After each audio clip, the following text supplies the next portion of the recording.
Welcome to the Legal Growth Podcast, where we dive into strategies, challenges, and success stories shaping the future of law firms. I'm your host, Aaron Fulk, and together with Legal Growth Partners, we'll bring you in-depth conversations with top legal professionals, industry innovators, and firm leaders. Our goal is simple: to share practical insights, innovative strategies, and real-world advice to help your law firm scale, adapt, and thrive. Whether you're navigating growth challenges or looking to boost your business development, you are in the right place. Let's dive right in. This week, our guest is Abby Schwarz. How are you, Abby? I'm doing well. It's Friday, and we're just capping off the week with a bang. And let everyone know what city you're out of. I'm in Denver, Colorado. And what's the weather like today? It's actually surprisingly cold and dark. We've had 80-degree temperatures for the past 2 weeks, but we also are getting smoke from fires out in Nebraska. Oh. So, yeah. I did see this meme or something on the internet that said I should have gone to, it was people at the beaches saying I should have gone to Denver because it's warmer there for spring break. Yeah, and tomorrow I think it's supposed to be in the 80s. We're supposed to have a beautiful weekend, so I look forward to that. Good. Well, maybe that's just your sign to get a lot of work done today on the Yes, Friday, right? Bill those hours, baby. Well, let's just jump in. Give us a quick overview of how you chose law and the specialty of law you got into. Okay, so my journey to law school is very nonlinear, but this is practicing law is my third career. Before that, my first career out of big girl graduate school was human resources, a little bit of marketing and recruiting. From there, I worked for about 12 years for Yelp Inc. Many people have heard of Yelp, the place where you find local businesses. I was a community manager and a people manager. And then I got this great idea that I wanted to help people in a totally different way. So I thought, why not go to law school? Because my life is just too easy. So I think I was 38, 39 when I had my first day of law school. Oh, wow. Yeah. And I worked full time while I was in my first year. And then I went full time. I just quit my job and decided I was going to go all in on the law. I initially thought I would do workplace law because I was a people manager. I had a background in HR, that just made sense to me. And then I did my last year law school. I did a one-year clerkship with a employment law firm, and I didn't love it. I didn't love it at all. I realized that is not my calling to help people. So by total chance, I saw a job posting at the former firm where I worked. They were looking for, somebody to train and teach, because one thing law school does not teach you is how to be a lawyer. Mm-hmm. And I don't know, there's nothing magical that happens once you pass the bar. You don't know how to practice law. So I started working in trust and estates, and I found out I love it. It is very client facing. There's a lot of drafting and a lot of writing and attention to detail. It's actually more creative. It's not very form driven. A lot of people think there's just one will on a shelf. You can just pull it down and just get to work. It's actually much more thoughtful and creative than that. And again, a lot of client interfacing, which I love. So I worked at that firm for about 2 years, and then I just moved over to the firm I'm at last September. It's a little bit larger, and it's a multidisciplinary practice, but I still do all my T&E work that I love. Well, and it's a great space to be in right now, just as people are aging and right.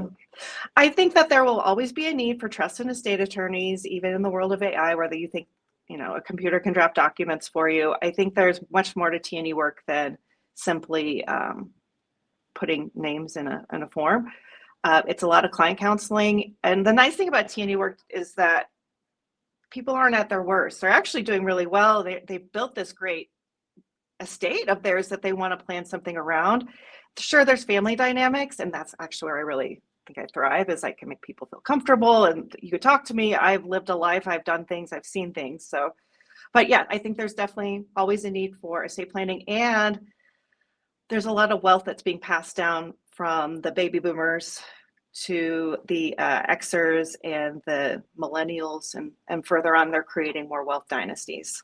And also so many more entrepreneurs since COVID happened that then I didn't know how much I would have to do that when I started my business. That was right. So I don't think I can take that part over at all.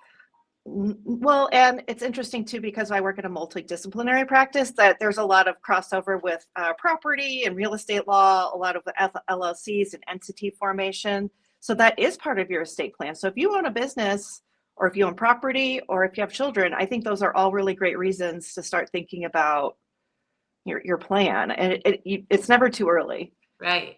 Well, I love that you found somewhere that you thrive in. It's always funny when we think we're going to go one way and the universe is like, no, you're going to do this. I mean, that's kind of my life. I always think I'm going to go one way and it goes the other. You just got to listen to the voices outside, listen to yourself, and just go where you think you're going to go. So what would you say has been your biggest growth success story so far?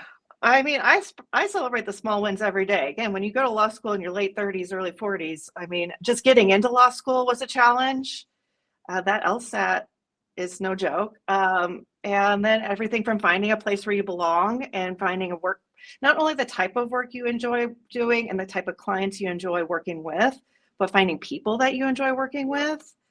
And then I think also just every once in a while when you get a good job, small wins for me. I'd like to say I've had some really big wins. I won a student writing award my last year of law school, but to me, it's just the day-to-day. I mean, the school part was the means to the end.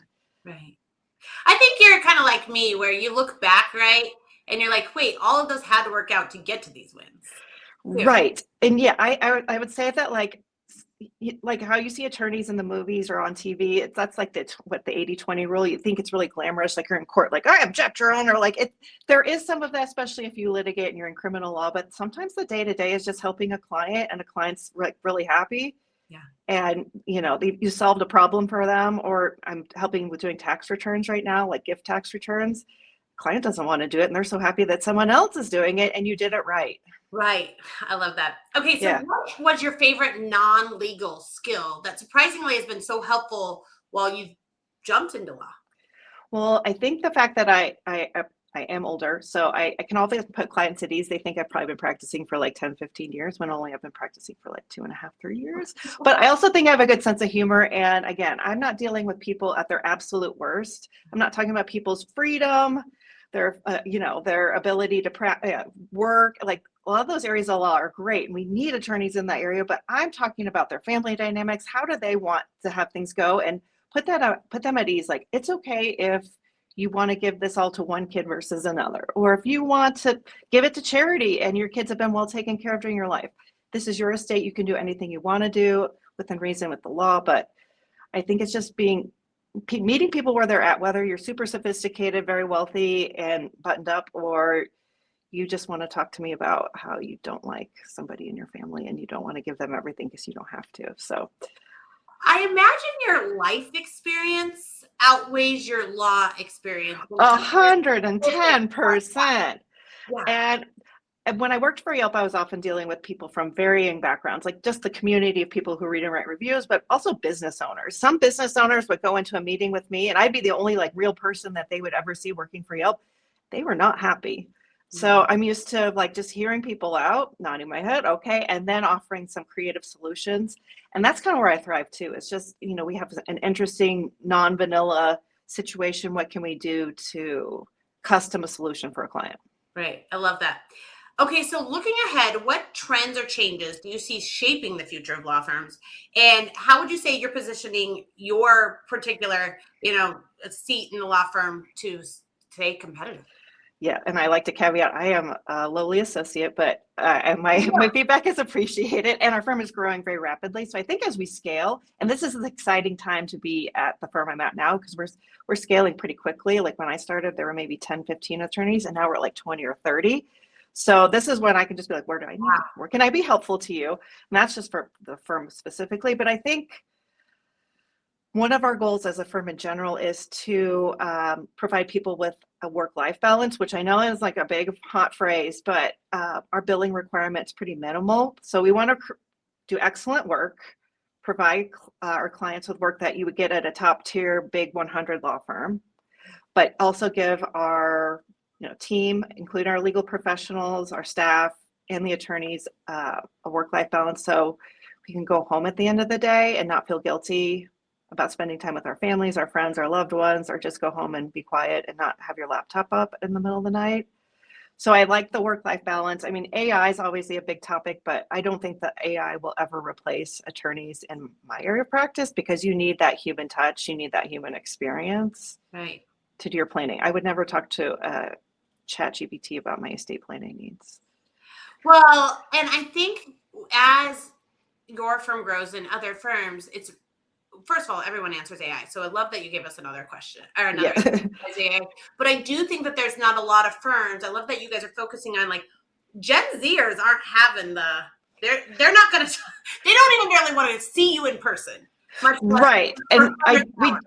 And we do, it's a general requirement you go in the office 5 days a week. Obviously, if we have flexibility. You can work from home, or if you have a doctor's appointment. Most of the partners here have children of varying ages, so they want them to go home and be with their families. Our managing partner is on spring break right now with his family, and he didn't take his laptop with him because he's not going to get any work done. So let's be realistic about it. So I think it's also, there's a whole, the generation of people I went to school with, which is technically not, I'm an elder millennial, they don't want to be partner either. And they don't want to, because they see the partners working on crazy hours. And so I think the path to partnership, at least where I'm at currently, is actually something digestible. Like, I know I'm not going to have to get a divorce in order to be successful. And that was my goal in law school, is just like finish law school and stay married. And I did. I am still married happily for the most part, as most people are. So, relative to everything. So yeah, I think it's just, I want to have a life and identity besides just being an attorney. And I hope I can still do that. Well, I loved having you on here. This is a really great point of view. Thank you. I love that. I think your life experience really probably played a big part in how good of a lawyer you've become. And I'm still learning and growing every day. By no means am I perfect, and I'm always trying to be better. And I think that's, whatever I do, I want to be good at it, but I always want to have a growth mindset too. I love that. Well, thank you for joining us on the Legal Growth Podcast presented by Legal Growth Partners. If you enjoyed today's episode, subscribe, drop us a review, share it with your colleagues, because great insights are even better when shared. For more tips and tools to help grow your practice, visit legalgrowthpartners.com. Until next time, keep innovating, keep growing, and keep smiling. Thanks so much, Abby. Thank you.